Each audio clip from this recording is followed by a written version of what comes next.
the older girl said, and don't you dare reach for your gun. I don't have a gun, Mike answered. You expect me to believe that? You're a soldier, aren't you? I'm a drummer. She opened her eyes. She'd been squinting and aimed to stay Mike. You're only a boy, she said with surprise. Old enough to sign up for the Union Army.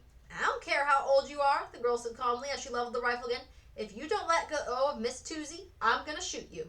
The girl was as tall as Mike, and guessed she was probably only a couple years older than he. Her brown hair was caught back in a braid, and her flower-patterned dress had faded into the palest of blues, with patches sewn over spots where the fabric had worn through. The thought of this family clearly couldn't afford to lose their chickens flashed through Mike's mind, but he stared at the rifle. He instinctively gripped the head more tightly. Listen to me, Janie, he said. Your mother gave us permission to take some of our supplies to feed our brigade. Miss Toosie is not a supply. She's my friend, the little girl wailed and burst into tears. Hush, Letty, Janie murmured, but she kept the rifle steady as she said to Mike, we've barely got enough to put by to get us through winter.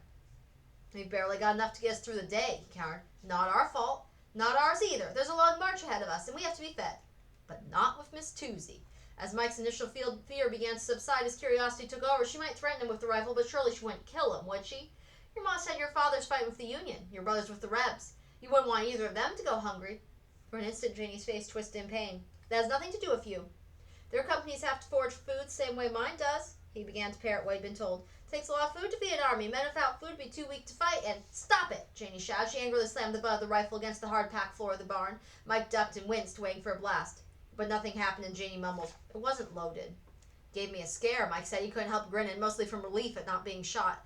Please don't take Miss Toosie, Letty begged. She's been my pet forever and ever, and Ma promised she'd never be eaten. Mike sighed. Letty was so sweet and trusting she reminded him of Peg when she was little. Got other hens, he asked. Fluff Fluff and Pansy and Red Top and... Mike cringed. Don't tell me their names. He hated the idea of eating an animal that was a pet with a pet name. Letty's eyes widened hopefully, and she chattered. And Brownie and our pigs are Mr. Grump and... Janie put a hand over her sister's mouth. Take what you have to, she said to Mike, but please don't take Letty's pet. Mike handed the still struggling hen to the little girl, who whispered a few soothing words to Miss Toosie.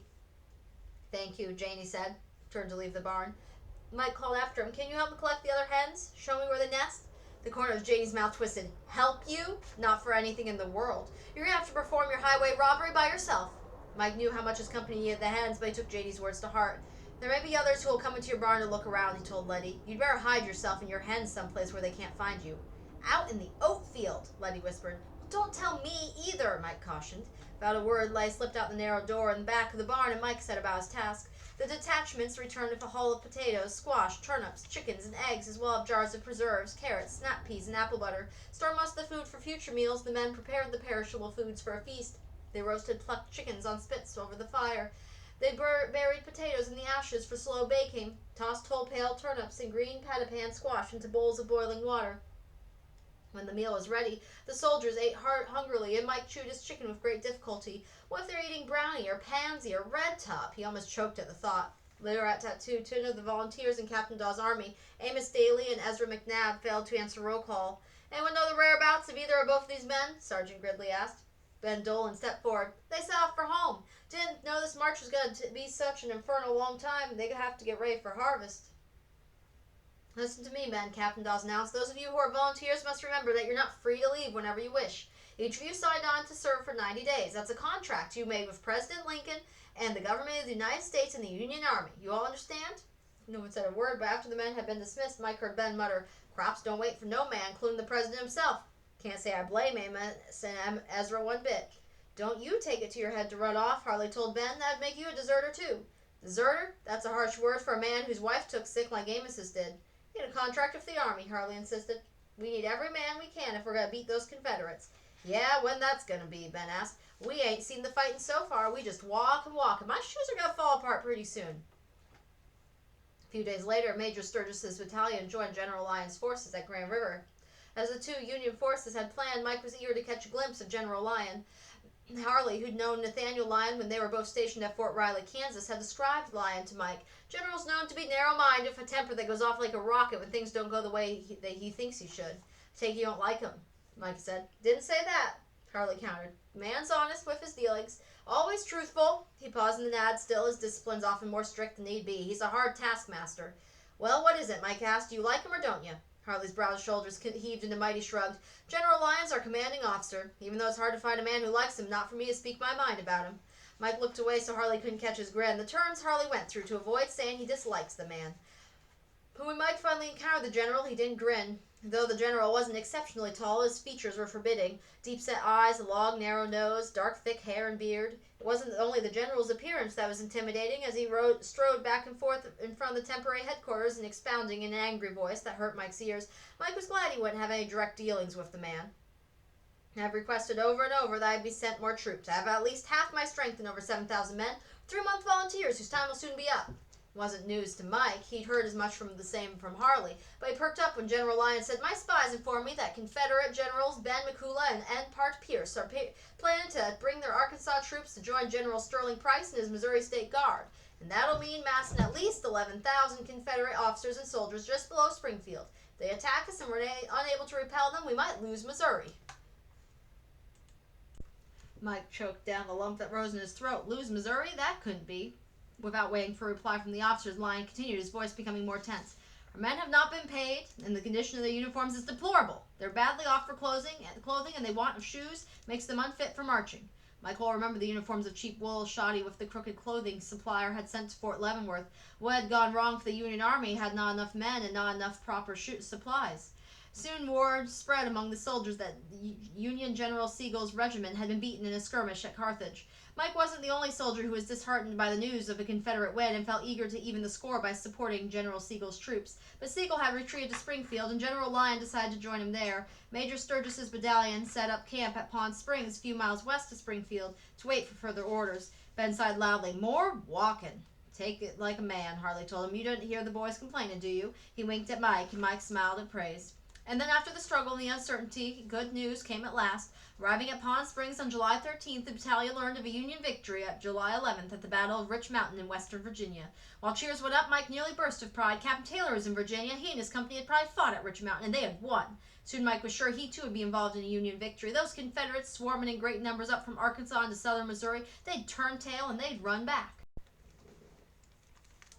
Although there were plenty of duties to keep Mike busy, he noticed he wasn't the only one who was restless. Why should he have such a long wait? The Confederates were within a day's march, ready to strike. If I were General Lyon, I wouldn't wait for the Rebs to take action. I'd strike first, Mike told Todd. They sat by a campfire one evening, both of them with paper and envelopes on their lap, ready to write again to their families. General has spies and scouts. He knows what's going on, which is more than you do, Todd snapped. Todd had spoken it that way to Mike. His words had never spoken that way to Mike. His words cut like a bayonet. For an instant, Todd looked stricken. "Sorry, Mike," he murmured. "It's hard to think about going into battle. Just between you and me, sometimes I wish we hadn't joined up." "Would you want to sit out the war, safely back at the fort with your sisters?" "No," Todd said slowly. "It's there, you see. Mike countered, our Union forces will soon lick the Rebs. The war will be over, and we'll return home with a row of medals across our chests." Todd had a smile. "All right, Mike, if you say so." He looked to the end of his pencil, and began to write. Mike leaned over Todd's shoulder. "That's the second letter to your ma this week." Todd grinned. "Not much else to do but write in letters and play cards, is there? Ma'd have a fit if I so much as picked up a deck of cards." Mike said his own letter writing, bragging to Danny about the upcoming battle and the way they were going to defeat the Rebs. On Saturday evening, July 20th, the one-armed, tough, and courageous General Sweeney commanded 1,200 men who had been assembled in a mix of infantry, cavalry, and artillery to break up a camp of secessionists at the small southern Missouri town of Forsyth. Mike was among the assembled men. Todd was among those who stayed behind. Among the soldiers, Mike sloshed through the roads that rain had turned to beds of mud. His forage cap, protected by an oilskin cover, remained dry. The rest of his clothes were soaked by rain. "This is it," he thought. "This is what I've been waiting for." Close to Captain Dawes' side, ready to send an order through his drum calls, Mike envisioned himself helping to guide the men through the fight. It took 2 days to cover the 45 miles of hilly, rugged countryside between Springfield and Forsyth, and the rain had changed to a hot, dry sun that seemed to beckon every biting, flying bug in the country. The stink of drying wool and sweating bodies overpowered the cleaner fragrances of wet earth and the washed meadow grasses. Riders on horseback brought the command to a halt. The words spread up the line faster than a grass fire. A handful of Rebs had challenged General Sweeney's mounted advance guard, but the guard had captured 2 of them instead. General Sweeney directed Captain Stanley to the cavalry to take his 2 companies and mount Kansas and surround the town. The artillery and infantry were to follow. To Mike's disappointment, the battle was over before the 2nd Kansas Infantry arrived. On July 24th, he found himself back in Springfield. "Wasn't much to it," he complained to Todd.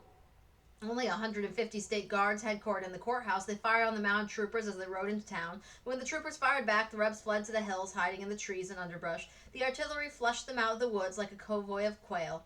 Todd looked hopeful. "Maybe the rest of the Rebs will run off too." Sure, Mike said, puffing out his chest and looking wise. All we have to do is throw a scare into him. I wish I'd been at Bull Run, Todd said, and Mike saw the worry in Todd's eyes and a drawn, frightened look on his face. What's Bull Run? Mike asked, wishing he hadn't been so full of his own story he hadn't been seen that something terrible has bothered his friends. What are you talking about? You didn't hear the news? Todd answered. Our Union forces took a terrible beating with the Confederates at what they're calling the Battle of Bull Run near Manassas, Virginia. A woman spy for the Confederacy told him the Union Army's plans. They should have won, but instead there were many, many Union soldiers killed. Mike tried to swallow. His mouth was dry and his throat tightened with fear. Captain Taylor? And your pa, Todd? They would have been there, wouldn't they? Do you know if they... Mike couldn't continue. Todd's eyes filmed with pain as he shook his head. Mike clenched and unclenched his clammy hands. I have to know. I'll ask Captain Dawes how we can find out. You aren't going to tell him that Captain Taylor adopted you, are you? No, Mike said. There's got to be another way. And he headed toward the company headquarters. He murmured, don't worry. By the time I find Captain Dawes, I'll come up with an idea.